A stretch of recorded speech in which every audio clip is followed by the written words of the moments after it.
On Tech News Today, we'll tell you all about one of the biggest Android flaws ever discovered. Plus, hackers steal secrets from Israel's Iron Dome defense shield, and OKCupid sets people up on bad dates and brags about it on their blog.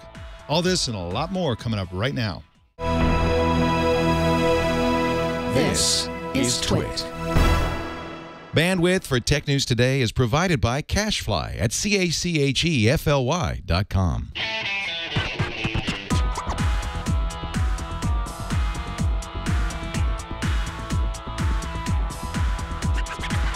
This is Tech News Today for Tuesday, July 29th, 2014. This episode is brought to you by Personal Capital. With Personal Capital, you'll finally have all your financial life in one place and get a clear view of everything you own. Best of all, it's free. To sign up, go to personalcapital.com/TNT. Tech News Today is the show where we talk about the tech news with the journalists who report it. Welcome to the show. I'm Mike Elgan. With me, of course, is Jason Danger Howell on the controls. Dangerous is middle name. I'm not sure that applies. I'm not that dangerous. And Joe Panettieri, who is definitely dangerous, who is in New York. He's our, what are you? You're our East Coast chief there. I think your video is frozen there. It looks like my video froze. Yeah. I know, permanent smile. At least you're smiling. You know, those things can be pretty bad. That is very true. It's a good shot of you. Well, while you unfreeze over there, we'll go ahead and jump right into the news. A recently discovered Android flaw leaves phones exposed to malware and personal data theft. It's called the Fake ID flaw, and it was discovered by Blue Box Labs, which notified Google in advance, and Google has already patched it, both to Android partners and also to Android open source project people. But Android phones running older versions of Android, which is a large number, are still at risk. Leo Kelion is the technology desk editor of the BBC News website. Welcome, Leo. Hi, Mike. So glad you're here. Now, can you describe this flaw and also briefly tell us how someone might exploit it? Yes, so this flaw is basically taking advantage of the way that Android deals with what are called certification signatures. Basically, the way Blue Box described it to me is, imagine a tradesman arrives at a building, he shows his ID, the doorman checks his ID, lets him in, and the tradesman gets access to all the infrastructure of the building. The problem is that what they didn't do was check that that tradesman had actually worked for the firm he claimed to be working for. And that's basically the problem that's going wrong here, that Android was checking the IDs were there, but it wasn't checking that the app should be using those IDs. And as a result, once the malware got into the phone, it could masquerade as an app from companies such as Adobe, who make the Flash plugin, from a company called 3LM, who do the extensions that allow a lot of the handphone makers to put their own skin of Android on top, and masquerade indeed as Google Wallet, Google's own digital money app. So, Leo, how long did this flaw exist before it was discovered? This seems to have existed since Android 2.1, so we're talking a good few years, all the way up to Android 4.3, so the release before KitKat. Google fixed it. They were notified by Blue Box, and what happened is in April, they released a patch to their partners. The problem, as you mentioned yourself, though, is that some of those partners won't necessarily have passed that on yet to smartphones and tablets that are out there, and some people could still be exposed. Google said it hasn't actually found any cases of this out in the wild yet, but the danger is that as soon as you announce something like this, the hackers know what to work on. And of course, they're going to go to work on the unpatched versions. Do we have a sense of how many people globally might have versions that have not been updated by Google? We don't have accurate numbers because part of the problem at the moment is that we don't know exactly which partners, which handset makers, which network operators have already downloaded the versions to the phones. Blue Box, I think, releasing an app so that you can test your own phone. But we're certainly going to be talking in the thousands, the tens of thousands. There's going to be quite a lot of these devices out there. Is this type of flaw limited to Android, or is there a risk of something similar happening on iOS? Any early thoughts there? According to Blue Box, this is a flaw specific to the way that Android was dealing with those certification signatures. So it should be limited to Android. I asked the company when I spoke to them, does that mean people should feel safer if they're using iOS or Windows Phone in general? And they said no, that there's flaws on the other operating systems as well. All you can hope to do is use best practice when you're using the phones. In the case of the Android phones, that means only as long as you're downloading apps from the Google Play Store, you should be okay, because Google say they've scanned all the apps in their store. The issue is if you're downloading apps from elsewhere. Well, Leo Kelion is at the bbc.co.uk, and you can follow him on Twitter at Leo Kelion. Thank you so much, Leo, for joining us on Tech News Today. Thanks, Mike. Well, in just a sec, we're going to talk about another horrible security problem. But first, I want to tell you about Personal Capital. Personal Capital is a free site that will help you get your financial house in order. It's very important that you do so, because you want to make sure that you have and keep all of the money that you can, and that your future is secure. Personal Capital solves two barriers to growing your wealth. The first barrier, of course, is that your information is scattered all over the place, all over the internet, on different accounts with different passwords. Personal Capital brings it all together into one view with intuitive graphs and charts that help you get a real sense of what's happening with your money in real time. You can also get alerts to your mobile phone and also to your Android Wear smartwatch. They're one of the first companies to support Android Wear, which of course is Google's operating system for smartwatches. And their app, all you have to do is download the Android version of Personal Capital, and the watch functionality happens automatically. Now, the other way that they help you with your money is that you're probably paying way too much for help with getting your finances in order, and they'll show you how much too much that you're paying and help you reduce those fees. So why wait? Signing up takes just a minute, pays big dividends. Personal Capital gives you total clarity, and that's very important, and transparency, and it helps you make better investment decisions immediately. To set up your free account, go to personalcapital.com/TNT, and remember, Personal Capital is free, and it's also the smart way to grow your money. And we thank Personal Capital for their support of Tech News Today. Well, Joe, Israel's Iron Dome missile shield protects the country from rockets, but not from hackers, apparently. Yeah, apparently not. You know, it's sort of ironic, Mike. Every time I come on the show, we try to focus on the U.S. tech scene, but China is coming up over and over again. And this time, there's a connection between China and Israel. What we're talking about here is information about Israel's Iron Dome missile shield may have wound up in the hands of Chinese-sponsored hackers. And now, moreover, these hackers may have gathered information about a U.S. missile technology developed by Boeing. Now, here to discuss the story is Armin Rosen, the military and defense editor for Business Insider. Armin, welcome to the show. How you been? Doing well. Thanks for having me on. Oh, sure. It's good to have you on. Now, let's start at a very high level. For the viewers and listeners who aren't familiar with Iron Dome, start there. What is it? So the Iron Dome system was developed mostly by these state-owned Israeli defense companies. It was entirely developed in Israel with a substantial U.S. funding element to specifically counter the threat of these sort of unsophisticated mid and short range rockets that were being fired on Israel by groups like Hamas and Hezbollah. So it's capable of intercepting, things like primitive Grad rockets, Fajr rockets, but incapable of intercepting maybe homing missiles, things that are a bit more advanced. So it was this tailor-made missile interception system for the very specific challenges that Israel was facing with these groups on its border. Got it. And it's been very successful thus far. It has an interception rate of something like 60%, according to some tag it a bit higher at 80 or 90%. And it's been really a very kind of crucial to its defense posture. Yeah, absolutely. So what type of information about Iron Dome was allegedly stolen, and who allegedly stole it?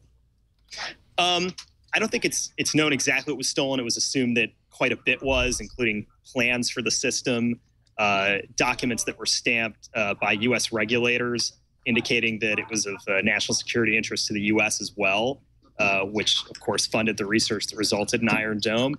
According to this analysis run by this company and reported on by Brian Krebs, it was likely done by hackers from the Comment Crew, which is the sort of elite hacking unit of the People's Liberation Army in China.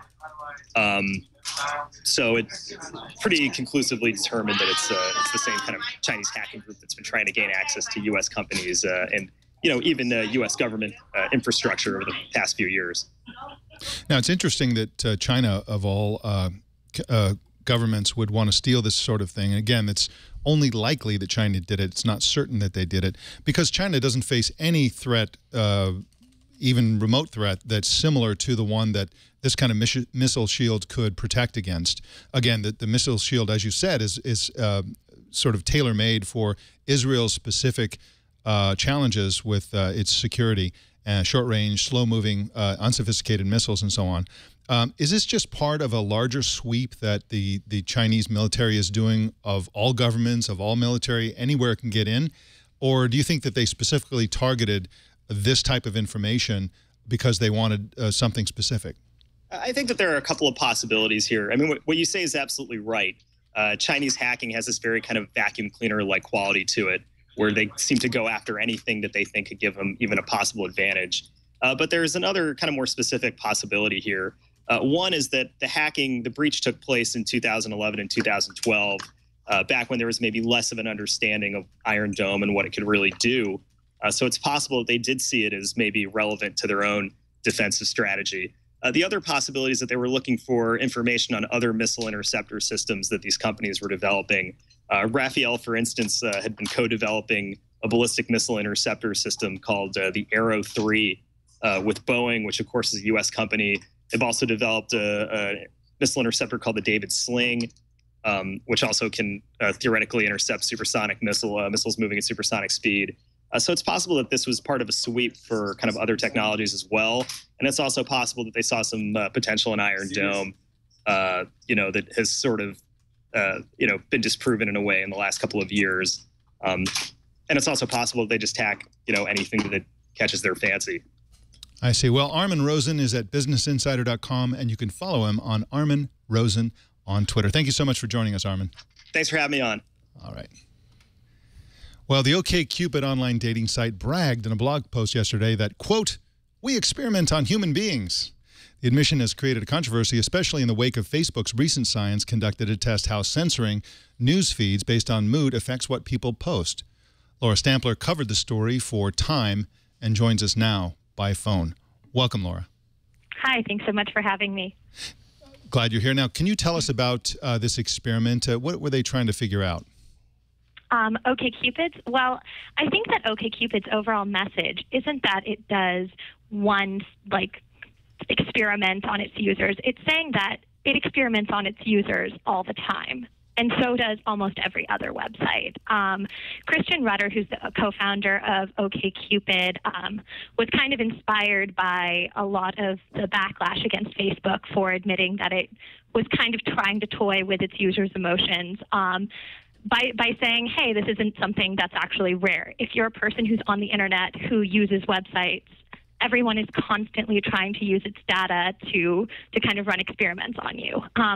OKCupid's specific experiments that it talked about in its blog post, which was also the relaunch of its OK Trends blog, which had been lying dormant for 3 years, says that one of its experiments on its users was that it kind of misrepresented the compatibility of potential matches. It took people who had a 30% compatibility rating, which is not high by OKCupid standards, and told people that they were in fact 90% matches, which is a pretty good compatibility score. And the point of this was they wanted to know, basically, our OKCupid user sheep. Are they only going to be interested in someone because OKCupid says that they're a good match? What they found was that the people, when they thought they were 90% matches rather than 30% matches, they had longer conversations with each other, which means that they sent at least 4 messages with more than like a hey baby and a response. Like potentially they were actually having some sort of conversation. This worried OKCupid a little. They wanted to take it a little bit further. So they looked at data in general, and they found out that while a couple who thought they had a higher rating than they actually did might have a conversation, that was still a lower conversation rate than people who were actually a good match for each other. So at the end of the day, it was kind of a low-stakes experiment, but it was one way that they kind of toyed with their users' emotions. Yeah. So Laura, a 2-part question for you. Is it fair to say that they flat out lied to their users? And then part 2, Do they notify users in their terms of use anywhere that the information provided by the site may be deliberately false? I'm not sure on the second point. I think that it's a really important thing to look into. And I mean, they did technically lie. The whole part of dating sites or one very, very crucial element is that if you're answering the questions, you're trusting this site to use an algorithm that tells you who a great match is. Otherwise, you just have millions of people to look through and not real and it would kind of diminish the purpose of having a dating site.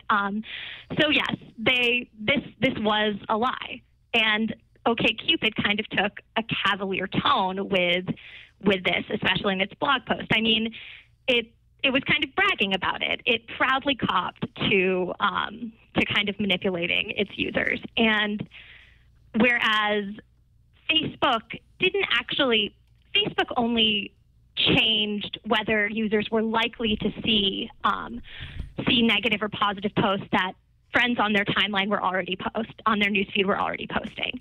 They didn't actually create fake sad news to put on the news on their news feeds. With OKCupid, it flat out lied about how compatible you were with a potential match, which does go into messaging people.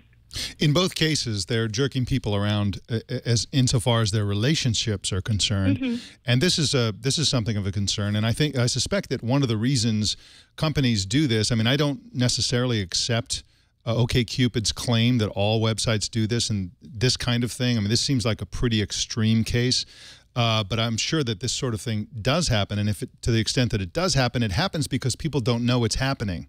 And that's one of the curious things about the fact that they publicize this so brazenly. It kind of makes me think maybe this is a publicity stunt from the school of, there's no such thing as bad publicity school, that idea. But, it seems to me that if people knew the extent to which they were being lied to, jerked around, meddled with, messed with in general, that there would be a market for social sites that were straightforward, that gave you what they appeared to give you, that didn't censor or filter or mess around with what you saw or try to alter your relationships or end relationships as Facebook does. If they decide that you haven't that you haven't liked enough things or commented enough, they say, you know what, you're done with this person. We're not going to show you their stuff anymore. It would be great for all this stuff to be much more transparent because, again, I think that there could be a demand for a site that was straightforward. Do you agree with that? And do you think there are any social sites? I mean, I guess the question, let me ask you this question. How do you feel about their claim that everybody does this? How widespread is this sort of thing, do you think?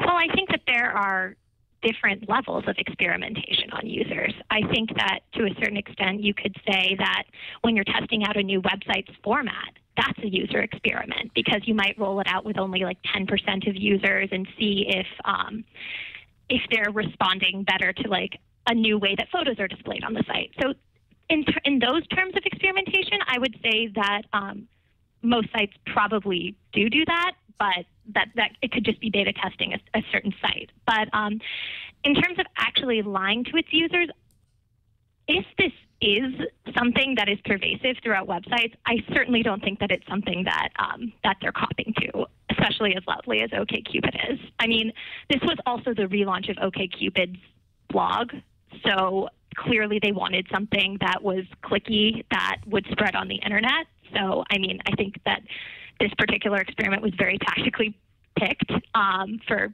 greater media coverage. But I don't necessarily think that this is something that is going on all social sites. And if it is, then, I mean, it's certainly not something that we've been hearing a great deal about. And it would be very interesting to look into it because it is somewhat problematic. Laura Stampler writes clicky content at time.com, and you can follow her at Laura Stampler. Thank you so much for joining us on Tech News Today, Laura. Thank you. Bye. Well, Joe, it looks like now we know why China raided Microsoft's Chinese offices. What did we learn? Yes, we do. It looks like there is some sort of anti-monopoly probe going on with Chinese regulators taking a close look at Microsoft, and in particular Microsoft Windows and Office. This probe raises new questions about how effectively U.S. technology companies can really conduct business in China, notes Reuters. Whether it's Microsoft, Qualcomm, IBM, and the list goes on and on. It's almost like a game of chicken between the U.S. and China, Mike, in terms of what's going to be investigated, what can be bought, what can be sold, et cetera, as tech companies try to move between these borders. Wild times, to say the least. Now, Microsoft is saying, hey, we've done nothing wrong here. And I think the big irony of it is, Mike, is although Microsoft doesn't break out revenues for China, the company and Wall Street have always said, hey, we'd like to be doing better in China. And yet China itself may be saying, hey, you've already got a monopoly position here. So it seems like a little bit of a disconnect with me, especially when Microsoft software is so widely pirated in China. That is the irony, isn't it? To the extent to the extent that Microsoft is dominant in China, it's because people are stealing the software and not paying for it, including within the Chinese government. Piracy of Windows and Office is rampant within the Chinese government. And also, by the way, the Chinese government has something called the COS, the China Operating System, an alternative to Windows, which is designed to sort of break the monopoly. People don't like this operating system. It's based on Linux. And so it's just a big mess if you try to look at it logically. But the Chinese government this isn't about antitrust. Clearly, this isn't about antitrust. This is about harassing American technology companies because China itself feels harassed by the United States government primarily. The NSA revelations, the accusations by the United States, which are almost certainly accurate, by the way, that the Chinese military is engaged in widespread hacking and industrial espionage. We just did a story on another case that the U.S. hasn't accused them of yet. And so this is clearly just Microsoft being spanked and then spanking back. And in the crosshairs are these companies. And it's a really kind of a tragic state of affairs. And I think now would be a great time for Microsoft to come out and say how many copies of Windows and how many copies of Microsoft Office it's actually sold, or actually sells per year, I guess would be a better metric, within China. Because I think that would, and then how many have been pirated or stolen. That would be an interesting metric, because clearly the Chinese government has failed to stem the rampant abuse of piracy within China, especially of Microsoft products. Yeah, and you'd think Microsoft would be able to do that with the stats because, in theory, Office and Windows would be, quote unquote, calling home to Microsoft for the software updates, et cetera, even if they're the pirated versions. So Microsoft should have a dashboard that could really show us what's going on there. And you know what? Let me play devil's advocate, Mike. You may laugh at this one, but the same way that the Chinese government is beating up on U.S. companies in the tech sector, you could argue that the U.S. government is beating up on Chinese tech companies, trying to stop networking companies from selling to U.S. telcos, for instance, and/or trying to stop IBM from selling or at least questioning IBM's sale of its server business to China's Lenovo. So it's like a counter blow day by day between the two governments here, and you almost wonder who's going to land the last best shot. It's a great point you make, and they're both governments are going after the companies for the same reason, because in both countries, technology companies are influential to a certain extent on the governments. Within the United States, private corporations, publicly held corporations are super powerful. And also in China, the people who own these big technology companies are very influential with the Chinese Communist Party and therefore the Chinese government.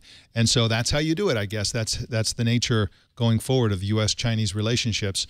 We spy on each other. We attack each other's companies. We hope that those companies put pressure on the government to change their policies and so on. So welcome to the new cross-Pacific relationship. Yeah, can we end this on a high note, actually? Go for it. The one piece of good news here for all of our listeners and viewers in China, Xbox sales will start soon. Apparently, the investigation will not impact Xbox coming to China, so stay tuned. It's the perfect solution to this kind of news, escapism. Yes. Well, Blackberry has bought a German security company called Secusmart. The company is best known for protecting German Chancellor Angela Merkel's Blackberry from further NSA snooping. Ron Miller is a freelance tech journalist, and he wrote about this acquisition for TechCrunch, and he joins us now. Welcome, Ron. Hey, Mike. Can you tell us more about Secusmart? What does this company do? Well, they create these chips that, what they do is they secure phone calls. So if you have a chip on each end, then you have an absolutely secure phone message. If you have, it on one end, it's not completely secure, but it's more secure than it would be without it. So the idea is to provide voice security in the same way that you get data security with the Blackberry. Got it. Okay. And then do they also make their own hardware? Do they have something called the Merkle phone? I don't, to my understanding, and I've talked to them a couple of times, I don't think they have a phone. What they do is, what they have is a chip that goes inside a phone. So this chip secures the voice as it goes over the air. So if Angela Merkel has a phone with this chip in it, then her phone would be secure, assuming that the person on the other side had a secure phone as well. Now, I think you and I could both agree that this is a good move for BlackBerry. They've worked together with Secusmart before as partners, and now acquiring them probably makes it better. But you wrote in your piece that you think the deal comes much too late to matter. Do you think it's over for BlackBerry? I kind of do, yeah. BlackBerry has been, they've been trying real hard for a number of years, and they just never really recovered from the hit that they took when iPhone came along and later Androids. And they were great when, they controlled the market, but once the market changed, they just never really adjusted, and they kind of floundered from one move to the next. They tried smartphones that didn't do very well. They tried tablets that didn't do very well. And, they've gone down, as I wrote in the article, from a market share in the U.S. of over 40% in 2009, at the end of 2009, to, just over 2% today. So it's hard to recover from that. What Chen is trying to do, CEO John Chen of BlackBerry, I think, is just trying to find a new way to establish markets that they can do something and play to their strengths. And obviously this is one of them. But, they've been working with them for a number of years. And the reason I say it's too late is, why didn't they do this in 2012? Why didn't they kind of anticipate these kinds of needs? And that's really been their trouble all along. They've had trouble anticipating changes in the market, and they've had trouble reacting to changes in the market. Yeah, so let me follow up on that John Chen point. Now I'm a little bit of I must concede and fully disclose, I'm a little bit of a John Chen fan. He rebuilt Sybase, repositioned the company. They were a high flyer in the database wars against Oracle, then took a pounding, and then he repositioned the company quite successfully for mobile, and then an eventual sale to an acquisition, bigger software company out there. So I'm wondering, do you see John, at least a glimmer of hope here, a seasoned executive like John Chen, at least potentially making a few acquisitions, bolting it together, and then BlackBerry at least being relevant maybe in government security, et cetera? I'm not predicting that BlackBerry goes back to its glory days, but is there a glimmer of hope here with John Chen leading the place? Oh, yeah. I mean, there's always hope, right? But I think that, the idea that they're going to somehow be a mass market phone at any point ever is that ship has sailed. So can Chen make some purchases that help put the company back on somewhat firmer ground, that make them a bit more attractive to be purchased? Then that's possible. But, that's, I think, about as far as we can hope that he can do, because beyond that, you're talking miracle working. Well, the German government itself is going to be helping, because they're going to be making a big order for BlackBerry phones. They're standardizing on the BlackBerry platform and Secusmart, obviously. And this comes, obviously, in wake of the politically damaging NSA revelations that the phone of Angela Merkel personally was being hacked by the NSA. And when Germany asked the U.S. to stop it, they said, no, we're going to keep doing it. And so there you go. So now they're going with Canada on this one. Well, hard to blame them, right? That's right. That's right. Ron Miller writes at TechCrunch and other publications. You can find him at facebook.com/reporter.ron, and also on Twitter at Ron_Miller. Thank you so much for joining us, Ron Miller. Thanks for having me, Mike. Appreciate it. All right. Well, Joe, it looks like unlocking mobile phones is about to become the law of the land, sort of, kind of. Sort of, kind of. You know, there could be great news here for unlocking mobile phones and smart devices. But on the other hand, it may be sort of a temporary victory. Now, what I'm referring to is there's a bill sitting on President Obama's desk right now, I think quite literally, and it may open the door for consumers to unlock their mobile phones. And this, according to CBS Market Watch's analysis. Now, some carriers, of course, permit unlocking of a phone or a smart device at the end of the contract period.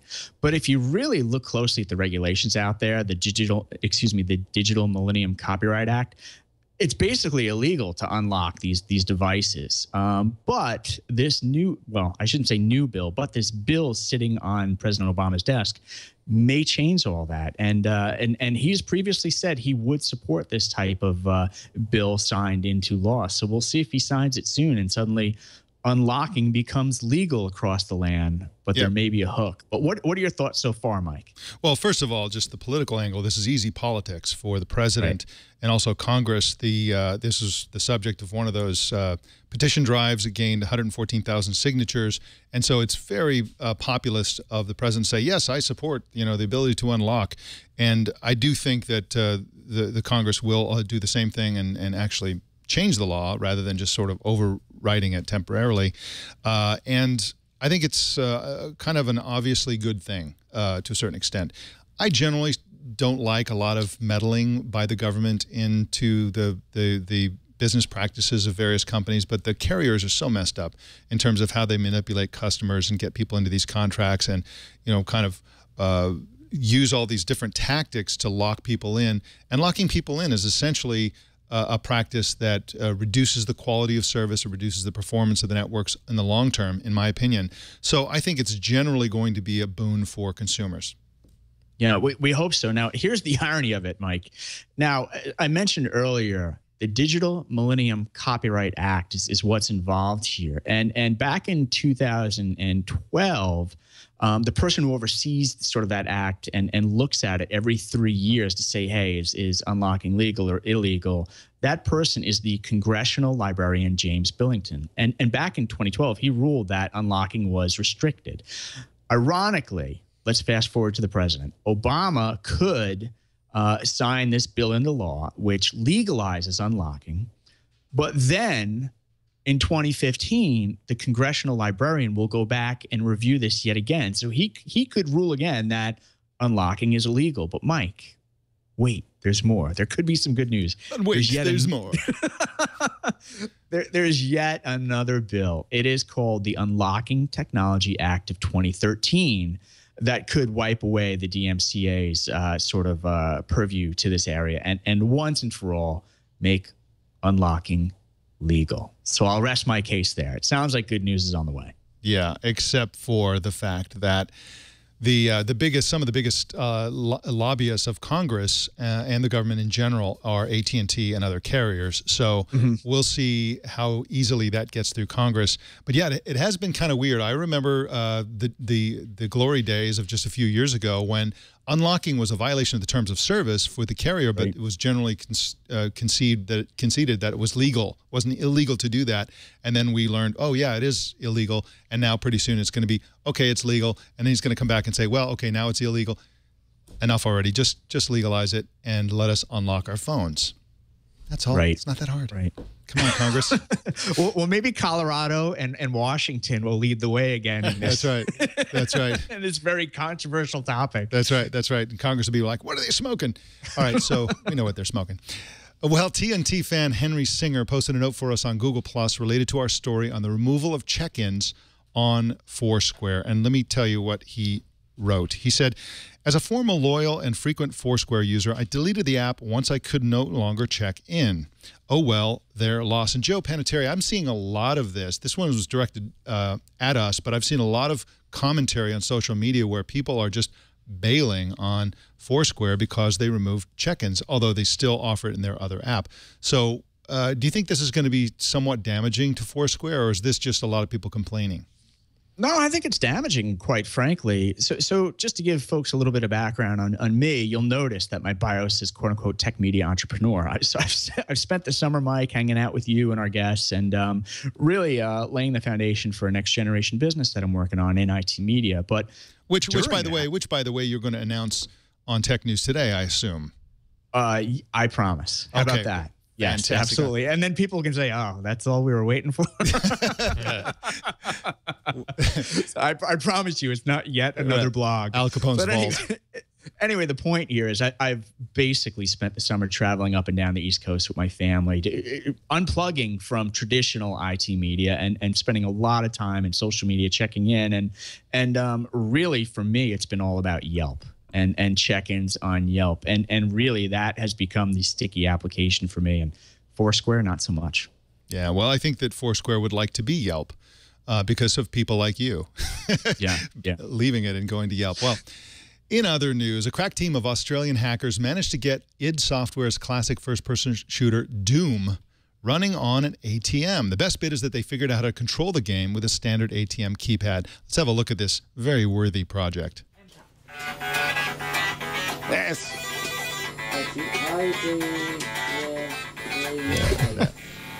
So this is obviously in some kind of disreputable lab, but I'd love to see them actually be able to walk up to an ATM and put in a card and have this happen.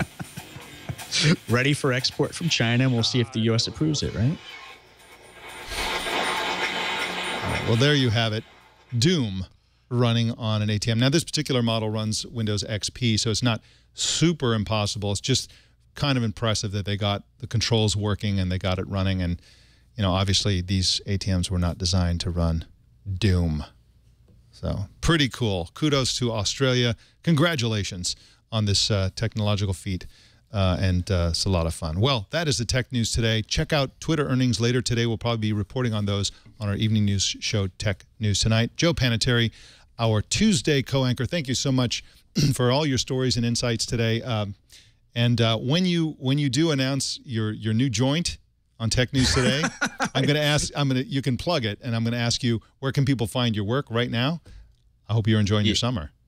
Absolutely. So thanks very much. So yeah, you can find me at Joe Panettieri, and I'm also blogging quite a bit at seekingalpha.com about tech stocks right now. So Mike, thanks again for having me. Always good to sit in on Tuesday. I love it.